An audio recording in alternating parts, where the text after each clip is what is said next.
politics. I think at this point we need to rush anti-aircraft systems, long-range anti-aircraft, anti-missile systems into Ukraine so they can defend their cities and their energy facilities, their infrastructure. To the world of business. What we see is that about a third of the global economy is going to be experiencing a contraction this year or next. That means 2 quarters of negative growth. This is Balance of Power with David Weston.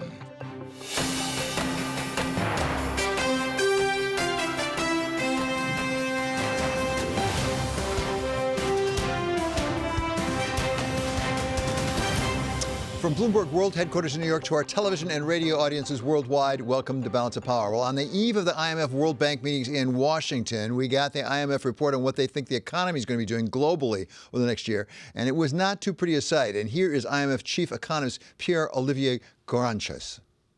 What we are seeing now in our baseline is that growth for 2022 will remain at about 3.2%, but global growth next year will slow down to 2.7%. That's a 0.2 percentage point cut from our July forecast.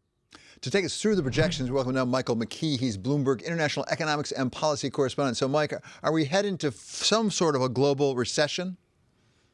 Well, the odds are rising of that. That's the IMF's conclusion. Dark, dour, downbeat, pick your adjective. They're not seeing a whole lot of light for the global economy or for many of its participants. Gouranchas starting off the WEO, the World Economic Outlook, by saying that, in short, the worst is yet to come, and for many, 2023 will feel like a recession. They cite a lot of potential risks, really dark risks out there, unusually large, they say. Russia obviously continues to powerfully destabilize the global economy.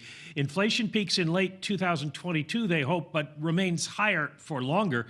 China's COVID lockdowns and their weakening property sector are an ongoing risk, and monetary policy, the ever stronger dollar, and the risk of miscalibration, they say, the idea that too many central banks could raise rates too high and choke off too much credit to the rest of the world. Their forecast is we have a 25% chance of less than 2% growth, basically a global recession, over the next 2 years. The U.S. is only going to grow 1.6% this year. That's a 7/10 markdown from their prediction in July, and 1% next year, which is much better than the Eurozone or the UK next year. China gets a little bit of a rebound, but not very much given their history. As far as inflation's concerned, they do think the Fed is going to be somewhat successful, bringing down inflation a lot in the United States to 3.5% by the end of next year. But in the Eurozone and the UK, not much progress. China doesn't have as much reported inflation, shall we put it that way, and won't see as much reported change, but still will have high inflation for them. So, David, it is a downbeat outlook as the IMF World Bank meetings get underway here in Washington. Yeah, not a lot of sunshine in that report. Thank you so much to Bloomberg's Michael McKee. And now we turn to Adam Posen. He's president of the Peterson Institute for International Economics. Adam, thank you so much for being with us. You're there for those meetings. You'll be attending them. What's driving this? How much of this is just the plain old strong dollar? The strong dollar is more the result of these forecasts and what they represent, David, not the forecasts themselves, the growth picture, and not a cause. The cause is secondary. And I think Pierre-Olivier Gouranchas was very clear about this. The Fed is tightening higher and faster than other economies. The U.S. has more demand-driven inflation than the other major economies. The U.S., until the U.K. screwed up, had more fiscal imbalance fighting with monetary than the other major economies. And for all its many, many faults, the U.S. is seen as more of a safe haven in both financial and geopolitical terms. So there's real reasons why the dollar is strong against euro, sterling, yen, China, yuan. And it's better for those economies, even though it has issues, to have weaker currencies for the world and for stability. We've had some factors, obviously, people could not have anticipated, such as the war in Ukraine and the energy crisis that's been precipitated. But, Adam, I wonder, from your point of view, how much of this was almost inevitable once you had to start withdrawing some of the monetary and, to some extent, fiscal support from the economy?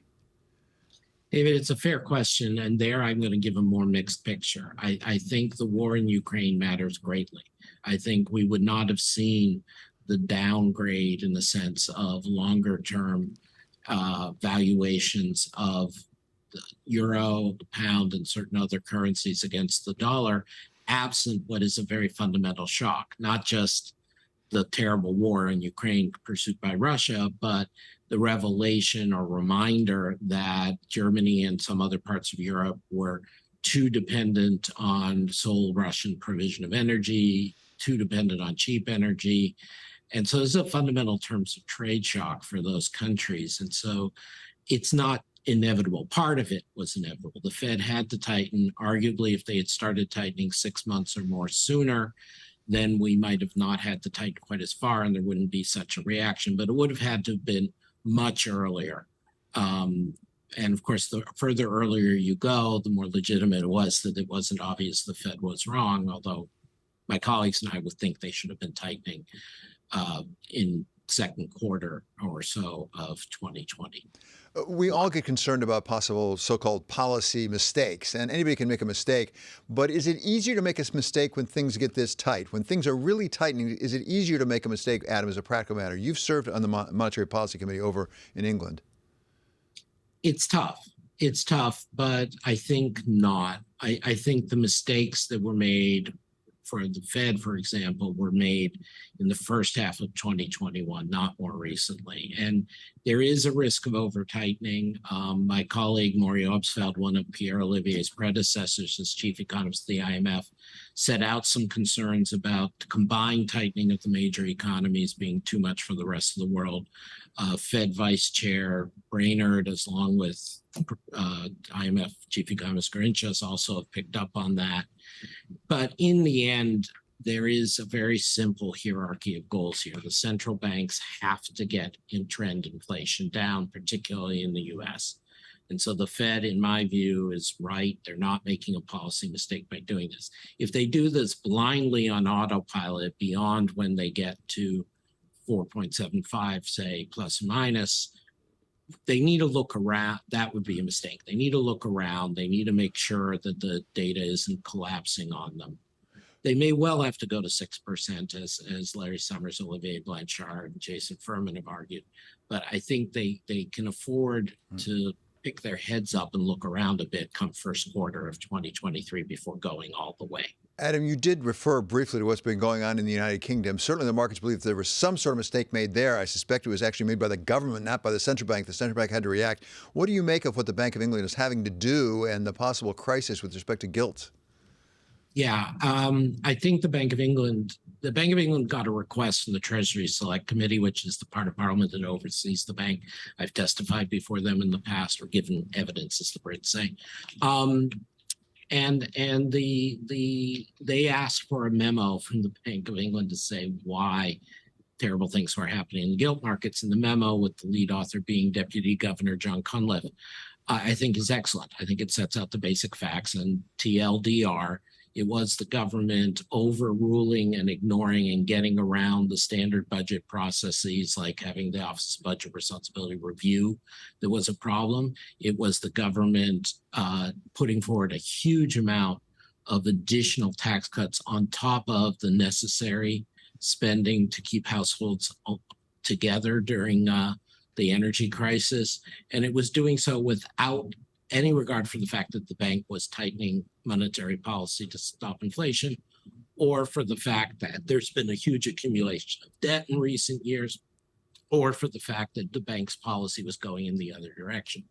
So this is, in Brit speak, an own goal, but not just an own goal in the middle of the Euro quarterfinals in front of millions. And as policy mistakes go, this one's pretty bad. They can reverse it, and they're incrementally doing so. And I'm hoping Chancellor Korting uses the IMF meetings and the G7, G20 meetings as a fair excuse to cover his reversing some of these mistakes. Okay, Adam, it's always such a treat to have you with us. Adam Posen, president of the Peterson Institute for International Economics. Coming up, we're going to speak with Leslie Cantor of the Rutgers School of Public Health about the possible surge in COVID coming this winter. This is Balance of Power on Bloomberg Television and on radio.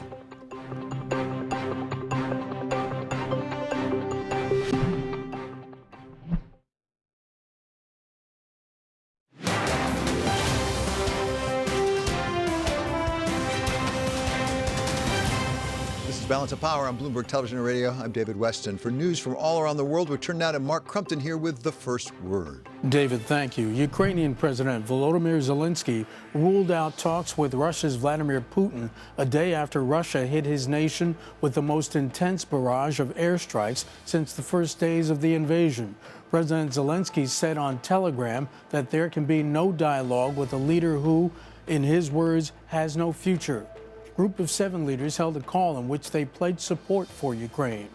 Meantime, NATO Secretary General Jens Stoltenberg told reporters that President Putin's war efforts are failing, and while Russia shows no sign of changing posture, Secretary General Stoltenberg said he will remain vigilant. President Putin is failing in Ukraine. His attempted annexations, partial mobilization, and reckless nuclear rhetoric represents the most significant escalation since the start of the war. And they show that this war is not going as planned. Speaking ahead of a defense ministers' meeting in Brussels, Stoltenberg emphasized that NATO is closely monitoring Russia's nuclear forces. Protests within Iran's oil industry are picking up after refinery workers protested the death of 22-year-old Masha Amini, who died in custody of the country's morality police in Tehran.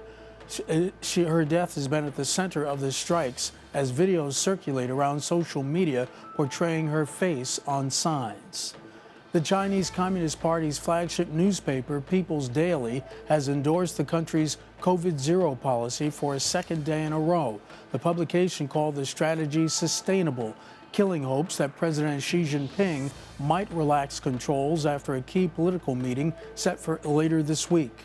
Global news 24 hours a day, on air and on Bloomberg Quick Take, powered by more than 2,700 journalists and analysts in over 120 countries. I'm Mark Crumpton. This is Bloomberg. Thank you so much, Mark. I want to stay on the subject of COVID, but not in China, right back here in the United States, because this afternoon at the White House briefing, we're going to hear from Dr. Ashish Jha about the question of COVID and perhaps a resurgence of it as we all move indoors in the fall and then, of course, the winter. To bring a perspective on the risks now of COVID to us here in the United States, we welcome Dr. Leslie Cantor. She's chair and professor of the Department of Urban Global Health at Rutgers School of Public Health. So, Doctor, thank you so much for being back with us. First of all, how do you anticipate the so-called COVID season this year? Well, we're at a good point right now. We have cases and hospitalizations and deaths that have not been this good since April.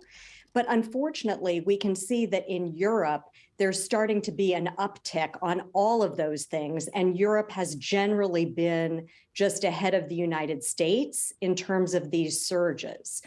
The really good news is we have this terrific booster, the bivalent booster, that has actually been modified to fight Omicron, and lots of people still haven't gotten it. So I really want to encourage people to get boosted now, as about 30 days later, you'll have really good immunity, and that's what you're going to want heading into the winter. So let me pick up on that. You said lots of people haven't gotten it. Is there something of a fatigue setting in here with each round of these boosts that, I mean, you sort of lose some people every time? They sort of say, I've had enough, I don't want any more? Perhaps the combination of fatigue, and I also don't think that those of us in public health are getting out the message about waning immunity enough. So lots of people think that even if they had Omicron way back during that first surge in December, January last year, they may think, well, I've had Omicron, I can't get it. It's not true. We're seeing a very high reinfection rate. So we want to use boosters. And I think the other message I like to give right now about this booster is this is the best booster yet.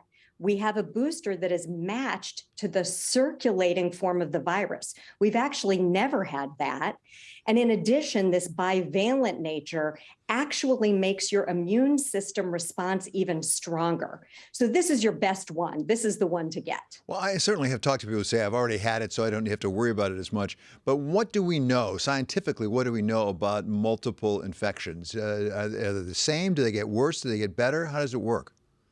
Well, unfortunately, the science that is starting to come out about people who've had recurrent infections, and now there are large numbers of those people, shows that for each infection, your chances of still having some kind of serious symptoms 6 months later goes up.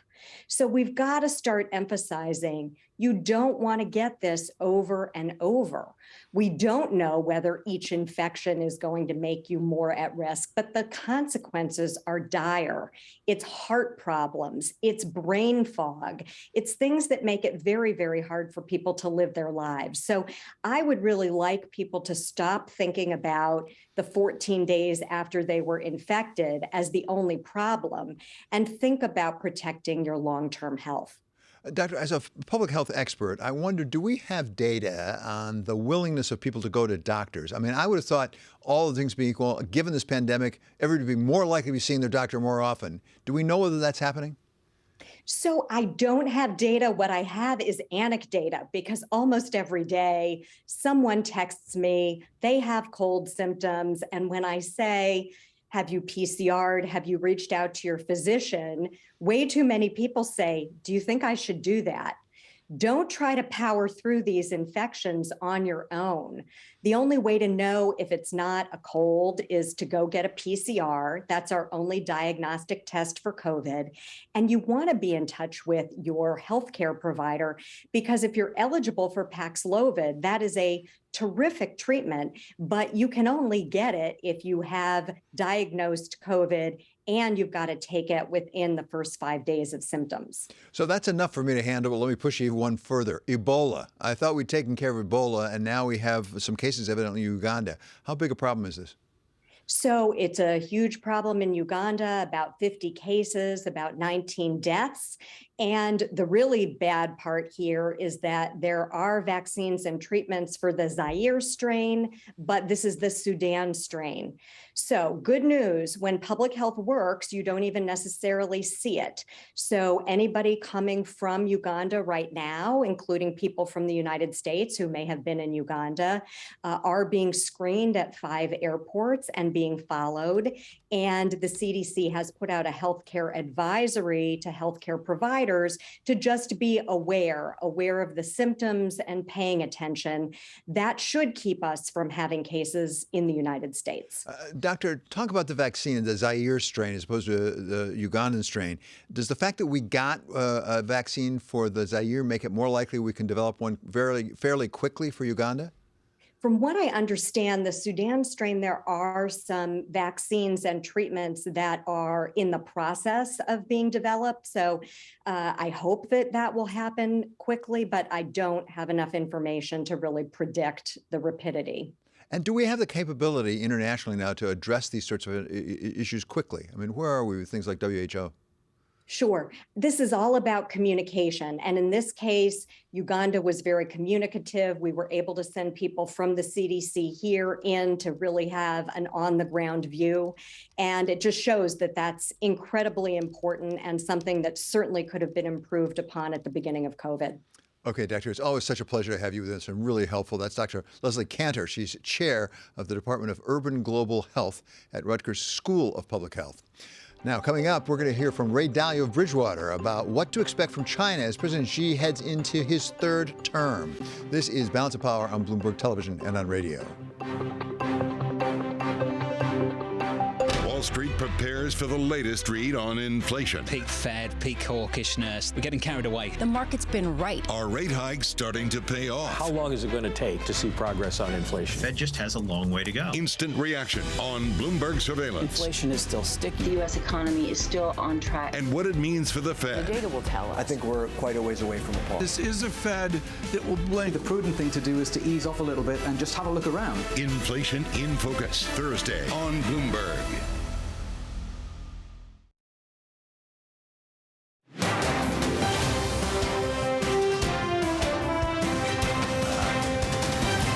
This is Balance Balance of Power on Bloomberg Television and Radio. I'm David West. We want to take a look at the markets right now. And I think, she'll correct me if I'm wrong, we actually have a little bit of good news here. Pretty good too. So earlier when I was looking at it, they were negative. They're all in the green now. Yeah, some green on the screen. A little bit, marginally. And I think this is important. It's only up about 0.3%. So I think the fact that it's paired its losses, it was down almost 1% earlier in the session, is really telling here. And it speaks to the amount of pressure that's been on the equity market, because we have, I want to say, 3 down days in a row. A lot of the pain in the chip sector is what's specifically driving down the S&P 500 as a whole. Now, we know a lot of this is coming from President Biden and simply the exports that he's been, or export curbs, I should say, he's been putting on the chips industry. What that's doing is hitting some of the heavyweights like NVIDIA, Advanced Micro Devices, Intel as well. And that's putting pressure on the entire benchmark as a whole, not to mention some of the beneficiaries of those chip stocks. So think Apple, for example, think Microsoft, which have then been dragging down the index as a whole, especially as the Chinese markets then catch up, because, David, they were off yesterday. But now to see this reversal really just speaks to a little bit of a technical bounce here. We'll see, though, if it holds, because, like I said, it's only up 0.4% on the S&P 500. And it looks like the bond market's not doing very much, I think.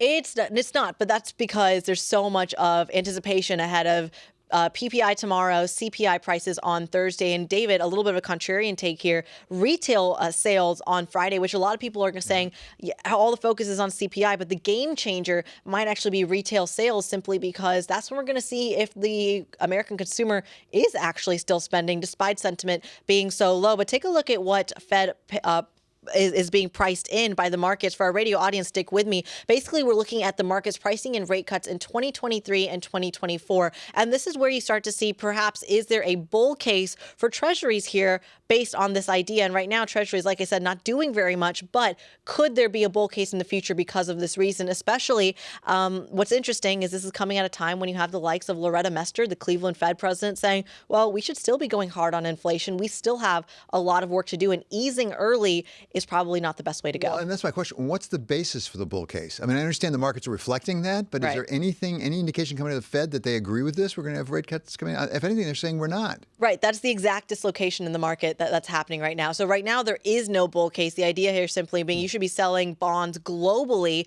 because of this kind of hawkish monetary policy. But David, think about it. If in 2023, you have the entire global economy go into recession, which is what's being priced in, the argument here is that the Federal Reserve will cut rates. And like I said, that's what they're pricing in. And that is what would create a bull case for the treasuries. You flight to haven, your instincts kick in. In the meantime, we wait for CPI on Thursday. That's the big one, right? We do. It's all about the margin of the deceleration. Remember, last time we had an 8.1% expectation, and it only hit 8.3. And also core versus headline. We'll see. Okay, thanks so much to Kriti Gupta. You can catch her again at 1 p.m. Eastern Time, anchoring on Bloomberg Markets. Coming up, Bridgewater's Ray Dalio on the future of the company he founded 47 years ago. This is Balance of Power on Bloomberg Television and on radio.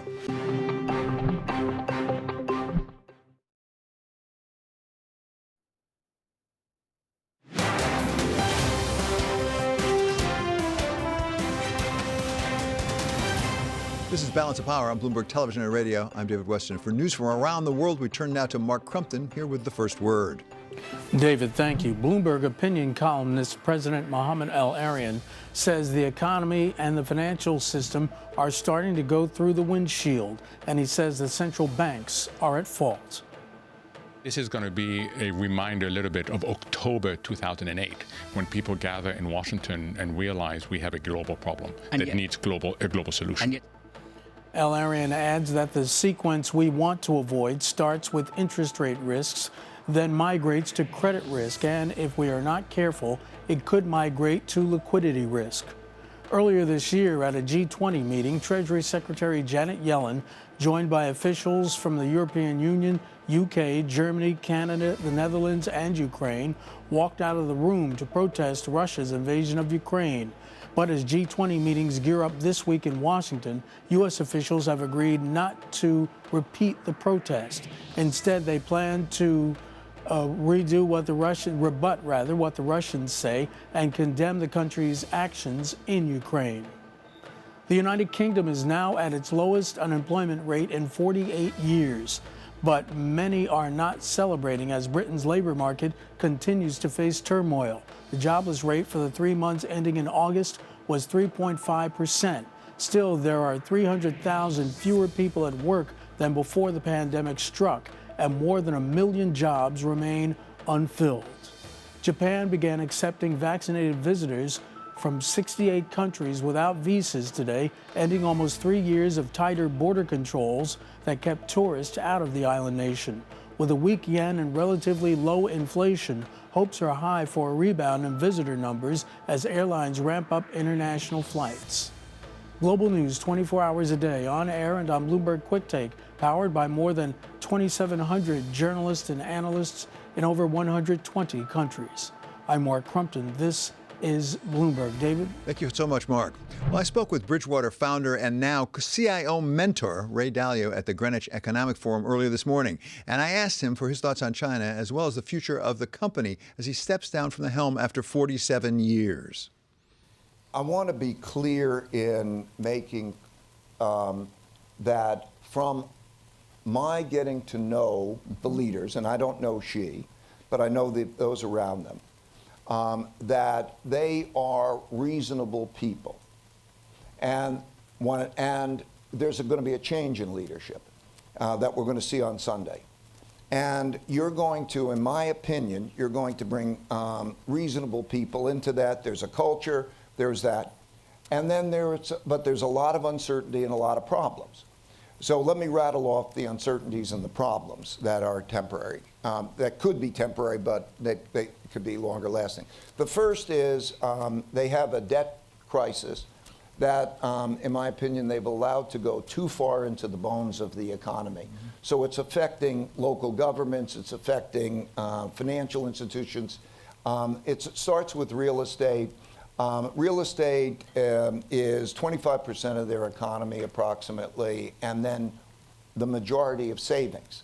So it has a wealth effect, it has a negative, and it's passing through the system. So that's one.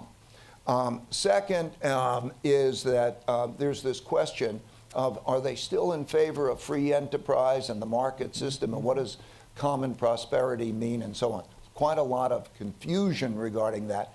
From my operating there, they don't want to mess with that system very much. She doesn't, because when they did some things like shutting down some of the tech companies because they want to break up the minority, these large companies, they also did minority things. Anyway, so let me go number 3, COVID. Okay, number 4 is demographics. Okay, demographics is particularly important in China because of the culture in China as well as the one-child policy. You know, for the family takes care of the family. And so the tradition is that the children take care of the adults in old age. They don't have a well-developed pension system. And so what happens is with the one-child policy, a husband and wife has 4 parents that they have to take care of. System can't deal with that. And so that's a main thing.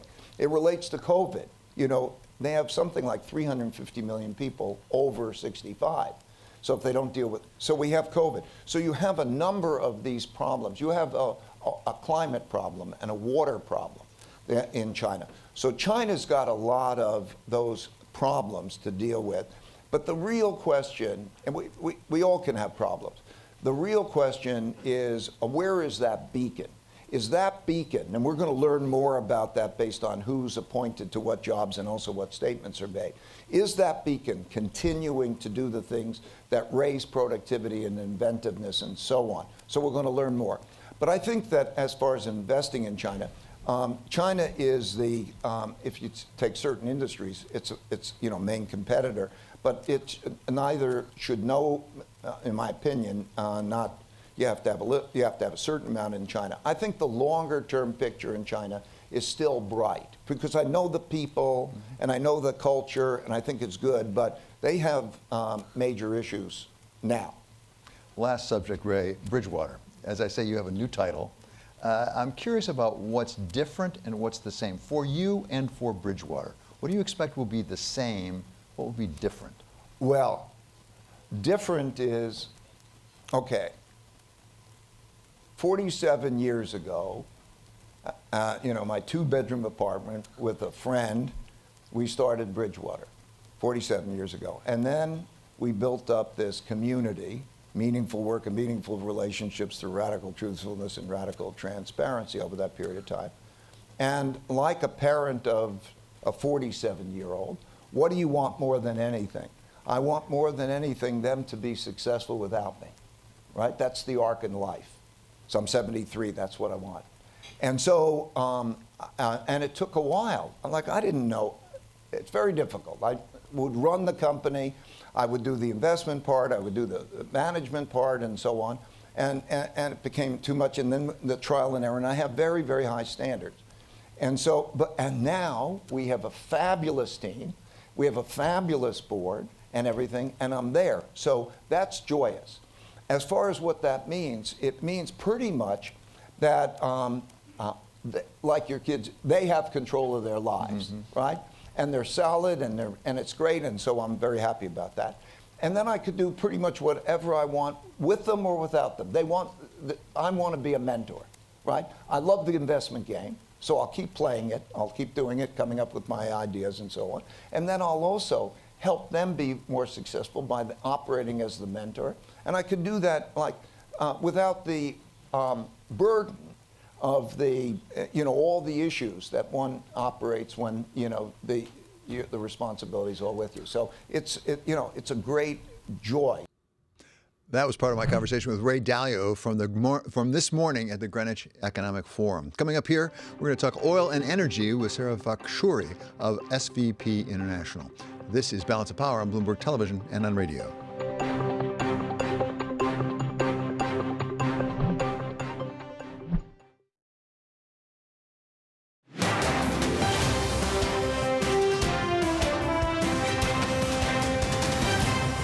This is Balance of Power on Bloomberg Television and Radio. I'm David Weston. As usual, oil remains very much at the center of the news. Today, with oil prices down somewhat, perhaps because of the IMF report on a possible global recession coming out. But earlier than that, it was actually moving up on the news of OPEC Plus cuts.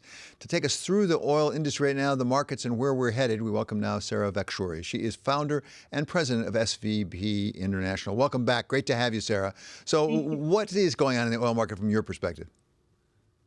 Well, as you said, there are fears of recession and lower demand as a result of recession. Therefore, the prices are going down. And that's exactly why OPEC cut back its production, because all the OPEC members look into their economic interests and they look at market fundamentals. There are strong fears of recession and lower global energy demand. What about President Biden's visit over to the Crown Prince Mohammed bin Salman? And he said it wasn't specifically for energy, must have come up. Is it fair for the United States to feel a bit rebuffed? Because the whole purpose of that was to make sure we keep the price of gasoline at the pump down. Well, this is very complex. First of all, the prices of gasoline at the pump here in the United States, we are having a shortage of refinery capacity, which is due to the ESG and environmental policies. Many refineries closed during the COVID time and they never recovered or opened their refineries or increased their capacity because of environmental policies and the prospect of lower gasoline demand in the United States. So where we are now is not necessarily because of oil prices. There is, of course, there are correlations between oil prices and gasoline prices, but gasoline prices is very much determined by refinery capacity and refiners in a country. And President Biden might have his own political priorities when he's approaching Saudi Arabia and U.S. public opinion. But again, in reality, as an oil producers in the OPEC, they're looking at market fundamentals. They have their own budgetary and fiscal limitations. And again, they look at the upcoming demand. So, Sarah, explain that to me, because I'm not an expert in this area at all. We have people on from the oil industry saying that the Biden administration could affect the price of oil by promoting more drilling and more infrastructure and pipelines. You're talking about refinery capacity. Is it within the power of the Biden administration to change some regulations to improve that bottleneck? Because I do understand, particularly when it comes to gasoline, that's a key element. Yes, thank you for asking this question. It's actually very critical to distinguish from producing crude oil and also producing gasoline. So we don't use the crude oil in our cars. Yes, we need promoting, if we want the crude oil prices to be at certain prices and we want our country to have resilience inside the US, obviously discouraging investors to drill more is going to create hurdles for oil production. And also, let me add a note here. President Biden, on the first day in his office, he canceled the Keystone Pipeline, which was bringing in Canadian oil to the United States, which is more reliable and responsible than other oils coming from the rest of the world. But going back to your question, yes, we need more oil, but that impacts on oil prices. The crude oil need to be processed to be able to be used in our car. But when we're promoting, or President Biden promoting the EVs by 2030, this means that many refiners producing gasoline is not going to be useful anymore. So they started closing or reducing their production capacity. So even if you have crude oil inside the US or prices are low or coming down, and we cannot process that enough for our demand, still the prices are not going to go down, or at least as low as the oil prices are going. So we have two problems here. One is drilling, producing oil. The other one is refining that oil inside the United States. And both are affected by discouraging investors to invest in both refineries and petroleum and fossil fuels inside the U.S. Sarah, let's talk about seasons of the year, winter particularly. Here in the United States, and then we'll go to Europe. But first in the United States, what do you expect in terms of the price of heating oil, of gasoline, other things as we go into the winter? So if you look at the seasonal demand for gasoline, people in the U.S. usually travel more and ride more during the summer. So summer is a bigger season, bigger demand for gasoline because people drive more. But in winter, as you mentioned, we use more energy for heating. It's most specifically in the US and also Europe, natural gas, because that is mostly used to produce electricity in the United States. Now we see the coal prices also increasing because many of these power plants, due to shortage of natural gas, especially in Europe, are switching to coal. So in the winter, because of the more need for heating, we have higher energy demand, but that's in heating. It's not in mobility. It's not necessarily gasoline, but as you said, heating oil, crude oil, natural gas, and coal. And what about Europe? How long and cold a winter does it look right now, given what appears to be the Russian approach to the natural gas pipelines? So yes, there is unfortunately not a quick fix or substitute for Russian gas to Europe. And as we are hitting the cold season, there's going to be problems producing electricity for also heating in power generation. So again, as I said, we've seen a huge move of this power generation moving from natural gas to liquid petroleum and also coal. Looking at coal prices are skyrocketing. And finally, what role does China play in this? China has been a very large consumer of energy, oil and gas. Where are they now, particularly as they seem to not be growing quite as fast? Exactly. So yes, Chinese demand always have an impact on the market. But if I want to discuss and elaborate China's role, that's where the demand comes in the discussion. When we are looking at the market fundamentals, we discuss the supply now, demand. And something that we have to take into consideration is that a number of Chinese population and also industries the demand has been slashed because of their COVID restriction policies and quarantine. If China comes out of that quarantine, we don't know when is that. That's a big uncertainty on the demand side. We don't know when China is coming out of quarantine and its COVID restrictions are going to loosen up. That is going to have huge impact on the prices and on the demand in the market, especially at the time that we have a shortage of supply. Okay, Sarah, it's always so helpful to have you with us. Thank you for your time. That's Sarah Vekshuri of SVP International. Coming up, the inflation effect on the midterm elections. That's what we're going to talk about next on Balance of Power on Bloomberg Television and on radio.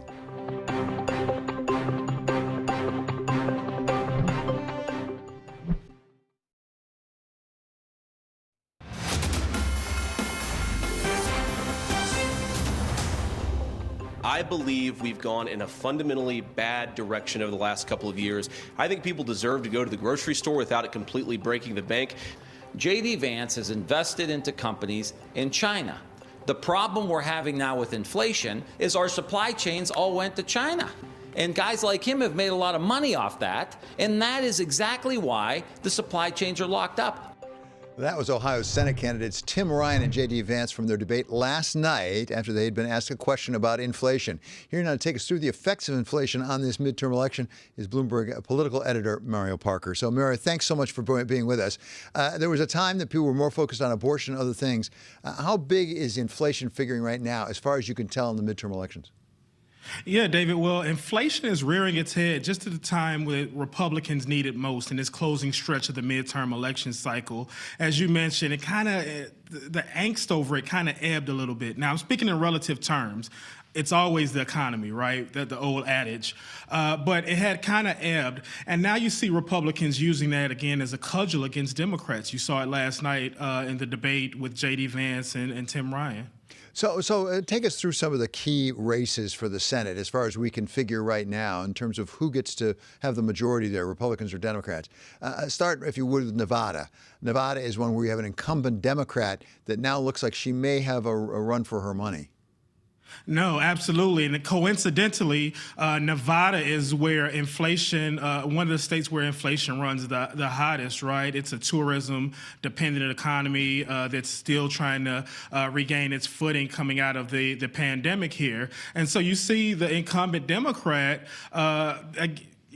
losing ground in polls to Adam Laxalt, a little nearby in Arizona. You're saying Blake Masters at least try to mount some type of effort. Mark Kelly, the incumbent Democrat, has a comfortable lead, but Blake Masters is really trying to hit him over the head with inflation as well, which is also where it also runs very hot. Then we've got Wisconsin, we've got Georgia, we've got Ohio, as you mentioned earlier, and then we've got Pennsylvania. And so some of the themes that we're seeing in this closing stretch of the midterms include inflation, the economy, abortion, of course, and then Republicans are trying to link inflation with the rise in post-pandemic crime as well. One other issue that I think may be a real factor in places like Arizona and Nevada is immigration or migration across the southern border, the asylum seekers. Is that occupying a fair amount of time and attention, or is inflation just the way to go? Absolutely. Some of the fireworks in last night's debate, maybe the biggest firework in that debate was the back and forth between Tim Ryan and J.D. Vance over both abortion and immigration. While Tim Ryan tried to attack J.D. Vance on abortion, J.D. Vance's retort tried to link the two together just through the lens of a case that everyone's probably quite familiar with, which was a lightning rod earlier this year in Ohio. So Mario, let's go back to Ohio, just because we started there with J.D. Vance and Tim Ryan. How big a factor is inflation in Ohio?